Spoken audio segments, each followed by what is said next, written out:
So here we are, Radio Springfield City, the voice of Greater Springfield. My name is Naren Sinnathamby. Why do I sound like that's Good Morning Vietnam? Hopefully none of you are too old to remember that. We are here today with Ben Davis. Ben, thank you for being with us. My absolute pleasure. Thank you so much. This is our first episode, so very, very exciting. I'm happy to be the first. That's great. We've got a lot to talk about. Now, one thing that I wanted to talk about is what supercharges you in the morning. I, myself, have crazy coffee, which gives me a complete buzz. Maria Beckus, my partner in crime at Radio Springfield City, has put me onto this terrible drink, which she insists is good for intermittent fasting. It's black coffee with 2 tablespoons of salted butter and 2 tablespoons of coconut oil. Tastes terrible, but apparently it does the trick. What's your way of supercharging your morning, Ben? Mate, I've got my day packed, so my morning always starts at 4 a.m. And it starts with a pre-workout before going to the gym. And then as soon as the gym's done, get home, get the kids out of bed and get them ready for school, and have a couple more coffees. So yeah, definitely a caffeine addict, I think. Well, I think kids are the best wake-up call because I'm up at 3:30 and I try and get out of the house before the kids are up and leave that to my wife, and she's not happy with that strategy. She's caught on to it. But anyway, Ben, we're here to talk about a number of topics. Obviously, you're the proprietor of City Cave for Greater Springfield. You Yes. also have the Athlete's Foot. So a lot of things keeping you busy. You're a family man. You've got 2 children. Yes. 3 and 7, did you say? Yep. 4 and 7. 4 and 7. You Yep. forgot there for a I minute. did. I know how it is. To be fair, the birthday was only a couple of months ago. So Absolutely. So now, Ben, tell us a little bit about how you started this journey. sure. So I started working at the Athlete's Foot as a uni job. Wow. It was my job while I was at uni. In Orion. In Orion. So I actually started at the Forest Lake store Okay. when that was around. And then when they opened the Springfield store, I moved over to the Springfield store, and I was a So casual. true pioneer. Absolutely, yeah. I was here from day one, from 2007. And it was pretty quiet days in Orion back Look, then. it was, there was, yeah, there was the strip, and that was about it, which was really, really exciting. We knew what the area was going to be. I grew up in Greenbank, so I knew when this was all bush. Yeah, It was phenomenal. I remember coming down the dirt road that is now Yep, the Springfield Arterial. That's just Yep. been duplicated. Yeah, it's amazing. So it's really cool seeing that evolution and being through that way. But yeah, it was my uni job, and You make me feel very old when you say that. You make me feel extremely old. But anyway, where are you living now? so I live in Camira. Wonderful. Yeah, Okay. absolutely. So I live in Camira. Yeah, and so while I was at uni, I was working at the Athlete's Foot, and I had 6 months to go on my uni degree, and I woke up one morning and went, "This isn't for me. Uni is not for me."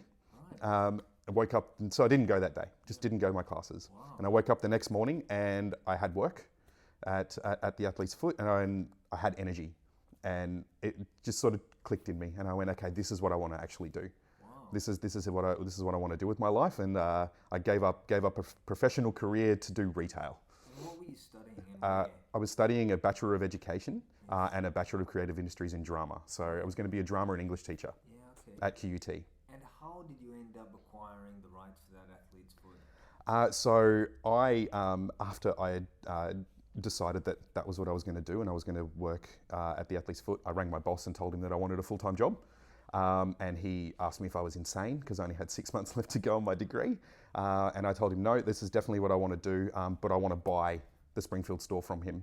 To which he said, go away, there's no chance I'm selling that yet, because he'd only just opened it, which was the absolute correct call. And I did say to him, that's not what I want. I want to work for him for 5 years, understand the business, understand how it all works, and the intricacies of the behind the scenes stuff, understand all of that, and then approach him to buy the business. And to his word, that's exactly what we did. So I worked for Richie for 5 years, worked as a 2IC at the Springfield store. I couldn't move up into a manager's role, so I went and worked over at Carindale for 3 years while they were doing the major renovations of that shopping centre. After the 5 years? So that was within that 5 years. Within the 5 years. And then I came back and I bought the store pretty much 5 years later from Richie. He sold it to me. Unbelievable. Unbelievable. I mean, it's so important that, these days, whether you are 6 months in or whether you've graduated, I always have a saying, Ben, and I think especially having young people, young children in our lives, I always tell them, find your passion, you find your purpose. 100%. Because you can do a degree and that's fantastic, but if your heart's not in it, what's the point? I agree 100%. I think, yeah, definitely. I'm an emotional being myself. So if I'm not feeling what I need to feel from a position, I'll remove myself from that position. And isn't that interesting? Because so many people go into their 20s, their 30s, their 40s, sometimes their whole life, saying, "Look, I'm just marred into this, so I've got to go." And you don't have to. You Absolutely should. not.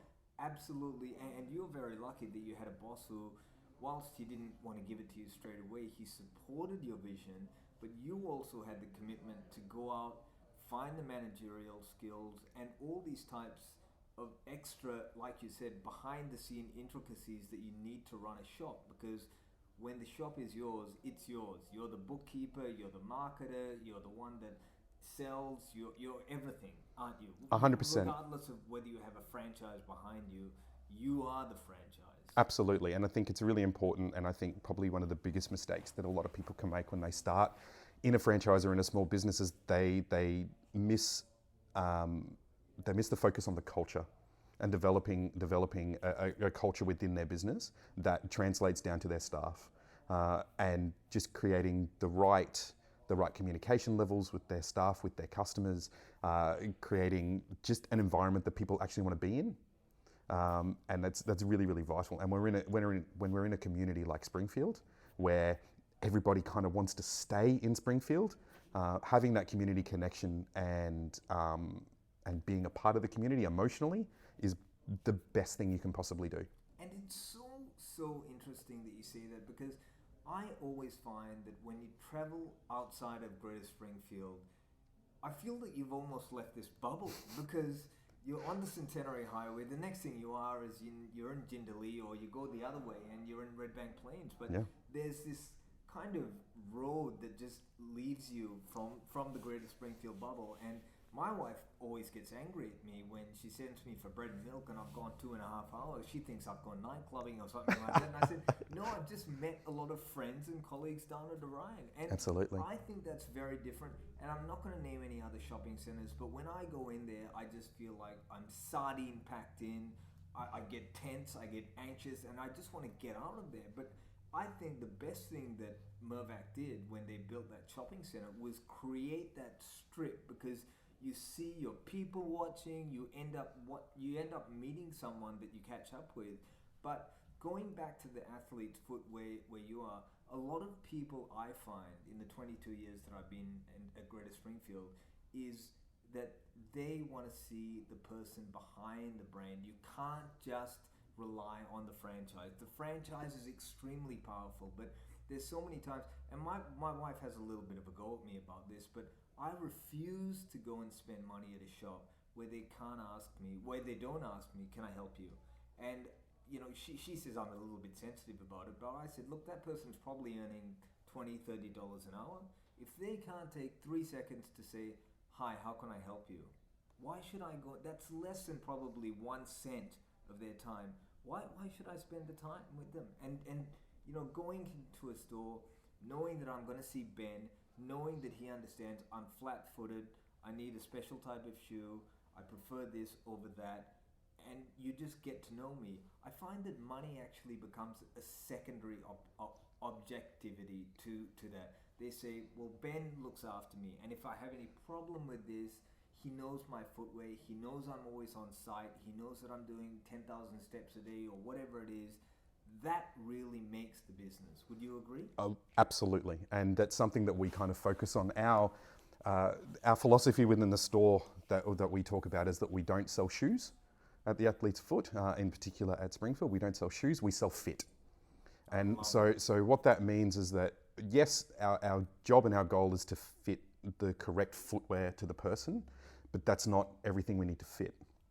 We need to fit the activities that they're doing and the frequency of the activities, the injuries that they've got or lack thereof. We need to fit their budget, we need to fit their style, we need to fit their emotion, we need to fit all of that. And so it's a long process, and you can't do that if you don't have rapport and build a relationship with that customer straight away. You can't do it if you don't love it. 100%. And I'm very, very picky when I hire staff. The last round of hirings that we did, I hired 5 staff out of that hiring cycle, and I had nearly 500 resumes. Really? 5 out of 500? Yep. And it's because we are looking for the absolute best. And your team represent you as well. 100%. And we always make sure as well that when we go into a hiring cycle, we're not hiring out of desperation. So we're not hiring when we need staff, Yes. we're hiring when we want staff. I love that. And so that way we don't have to find ourselves taking on people that are going to be a bit of a project to get them up to speed. We can take the people that are already showing an interest in what we do, that are a little bit sort of obsessed with footwear already, and those sorts of things, and then we can manifest that into a great staff member that's going to be genuine in their interactions with our customers. It's so important these days, man, because a lot of people just take a job for a job, but I really have profound respect for people who really do feel very passionately about what they do. And I'll give you an example. I was in Sydney one time. The Apple store is one of my favorite stores to go to. My wife hates me going there because she knows I'll spend about $300. But when I cheap trip. Yeah, absolutely. No, that's one of the cheapest trips. But I remember going in one time and I bought an Apple cover for my phone, and there was a couple of bubbles that came onto it, and the gentleman took it off, and he wouldn't let me leave until he got it right, and he did about 4 tries, and I went out of the store thinking, this guy is probably never gonna be a millionaire. He's probably might not even buy a house. He'll probably go home at 5:30, grab a beer, watch the footy, and that's gonna be his life. But I have more respect for him because he took pride and would not let me leave until I had a great experience. And that is the person who will probably be the happiest in what they do. And here I am, 12 years later, talking about that person. And you know what? That's job satisfaction for that person. Yes. And it's a memorable moment that you want to create for people that are patronising your business. Yes. There are plenty of places you can go and buy a pair of shoes from. Absolutely. But if I can create a moment where you have the ability to talk about it 12 years later, Yes. then the guys have succeeded in what they do. Absolutely. And the thing is that in this digital age, there's so many people who go online shopping, and even I was at the bank last week and they said to me, you can do all this via an app. And I said, well, I don't want to. I want to look at a person and say, this is what I need. Can you help me with this? Can you help me with that? And I have a little bit of fear that in the digital age, we're going to lose that. And I really feel that everyone should be able to, at least once in their lifetime, have a human-to-human experience where they say, wow, I bought that because that person was just a decent human being. Yeah, 100%. And how do you feel about retail moving into that digital sphere and losing that? I don't. There are certain industries where that will absolutely become the dominant force, Yes. where the interaction of people will be replaced by reading descriptions of product and buying it that way. But I think things that need to be fitted, you need to wear and try, that industry will definitely be safe. We have absolutely seen a shift to online purchases, but we've also seen a significant shift in people returning that product because they're not able to try it before they actually purchase the product. So what that ends up doing is that they end up having to come back into the store, and then we take them through the whole process to get them the right footwear. You probably converted them from saying, I don't want to do that online. It's very much a case of a lot of people do get burnt in those situations, and they go, yep, cool, I'm not going to try that again. Absolutely.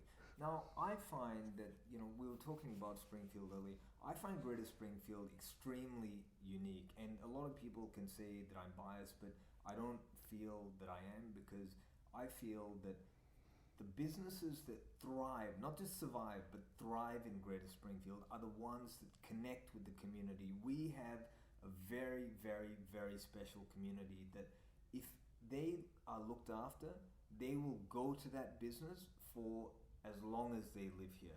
And I find that, and a business that I really love, and I loved one of the owners of the business. Both of them are amazing. Was two butchers. Yes. And for some reason it was incredible. There was an amazing butcher at Springfield, and I think they're still there. But two butchers. A lot of people were saying, we have 45,000 people here. How is there not a butcher in the main shopping center? And Steve, may he rest in peace, he was a wonderful one of the co-owners, and you've got Kenny as well.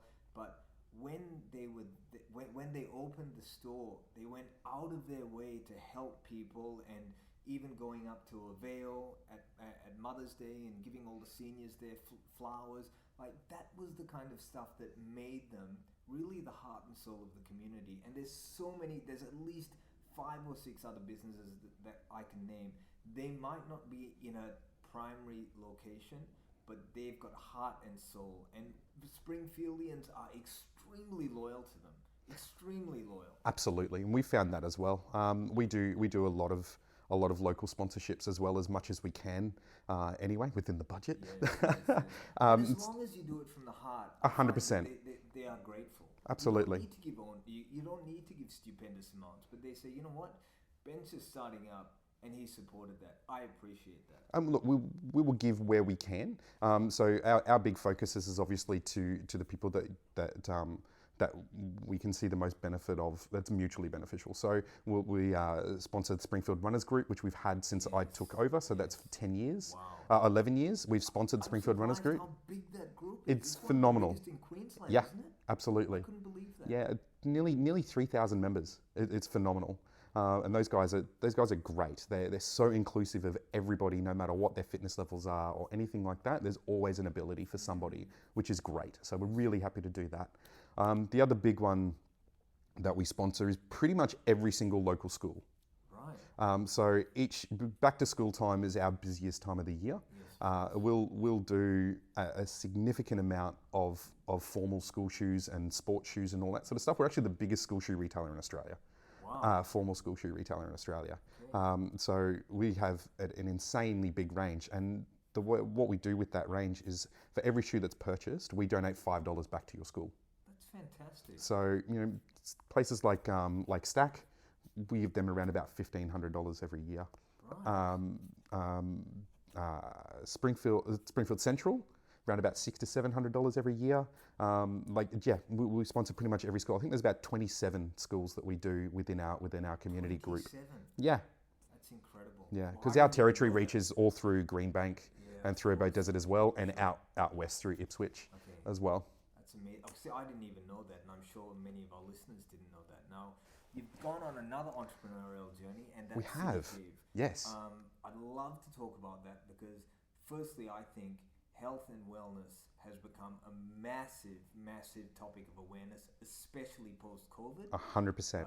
And a lot of people, I think, focus on their mental well-being, but we're seeing it inextricably tied into physical well-being and, Yes. and just their overall wellness. Now, can you tell me about City Cave? Because I think it has different parts of the business which maybe in the 90s, which is when I grew up, and I'm showing my age now, but they would have been laughed at, like flotation tanks and all those things. But I consider them an advancement in our understanding of science and well-being.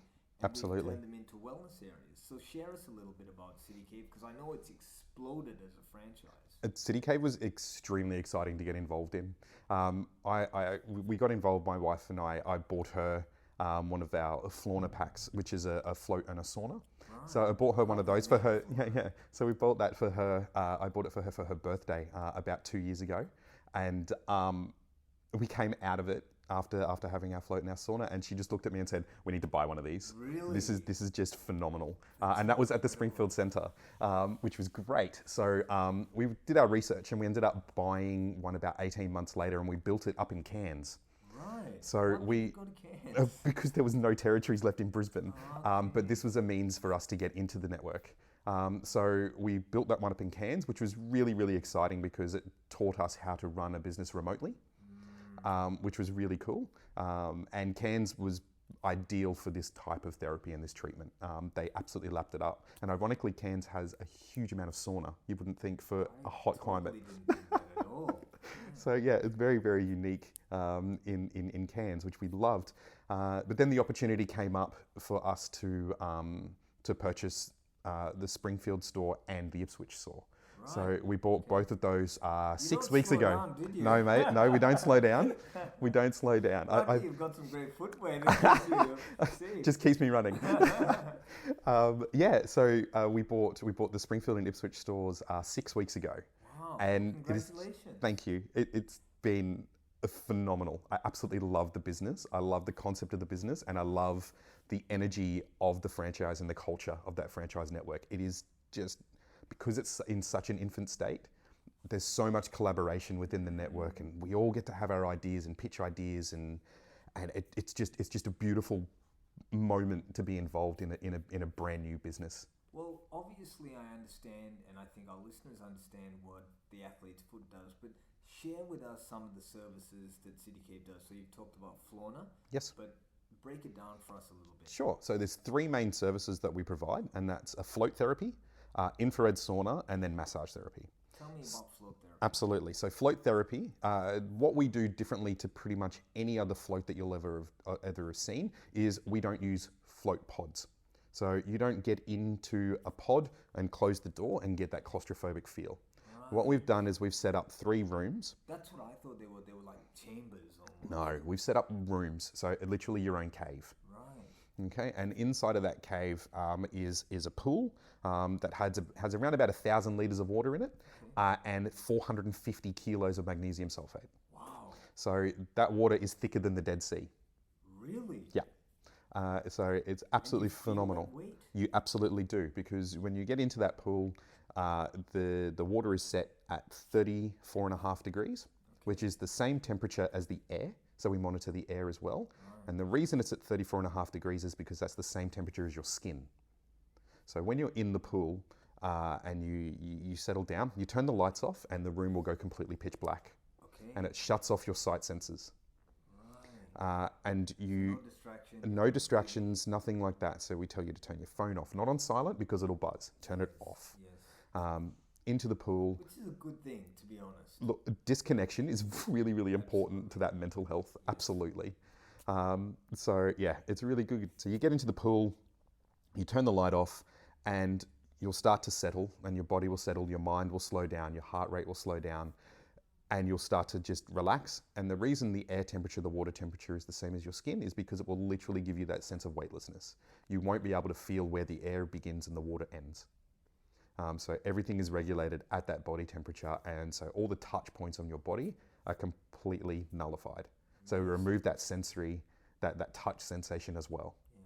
Well, I think a lot of people, including myself, I really feel a lot of sensory overload now. And Absolutely. I tell my wife Priya, if I'm at the shops for too long, I've got to get out of here because it's just too overwhelming. So Absolutely. having that disconnect is fantastic. Yeah. Now, how long do these sessions last? So we give you an hour and a half, but the float itself lasts about an hour. And that gives you time then to have a shower beforehand and a shower afterwards, because you will be white from the amount of salt that your body absorbs. So you'll absorb that moisture. The skin will go whiter. You'll get a salt crust. Let's go with that. You and me both, mate. So you shower down afterwards, and then once you've done that, you head outside, and we've got a space set up that's a relaxation space. So you can stay there for as long as you like. We're open 9 a.m. to 9 p.m. every single day, 7 days a week. Okay. So if your float is at 6 p.m., you can stay there for the 3 hours. I don't mind. Okay. Just hang out and enjoy the space and take as much time as you need. That's fantastic. It's really, really amazing. And the second service? So sauna. So infrared sauna is a little bit different to your traditional Swedish saunas. So there's no water vapor. Okay. It's a dry sauna. Okay, so infrared sauna essentially uses the full infrared spectrum, so it's a 3-phase spectrum, and that gives you deep muscle penetration. So it's the same wavelength as the sun without the UV. Okay. The positive out of that is that you don't have to have it at 70 or 80 degrees like you do in a Swedish sauna. Yes, okay. About 53 degrees is the maximum temperature you need. Okay. Any hotter than that, you're just making yourself uncomfortable with no additional benefit. Right. So what that means is you can sit in there for 45 minutes with absolutely with the far less discomfort than you would out of a Swedish sauna. And I mean, Swedish saunas are fantastic, but you really do feel the intensity of Absolutely. the sweat and everything like that. So Absolutely. this is obviously an advancement or a different alternative. Different alternative, absolutely. It's just far more comfortable. It has a higher level of detoxification as well. You'll find that a lot of the time when you're sitting in the saunas, when you get up, the towel that we've put down for you, it'll have little black spots on it. That's actually the heavy metals being drawn out of your skin, and it's all from infrared.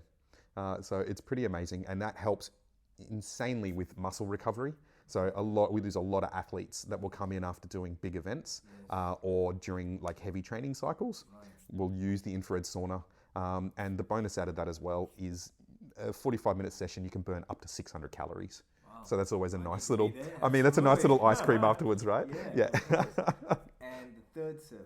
The third service is massage therapy, which everybody knows, but we have some phenomenal massage therapists that will do a whole range of treatments. So we specialize in relaxation and deep tissue and remedial massage, but we've got some therapists that also offer cupping, dry needling.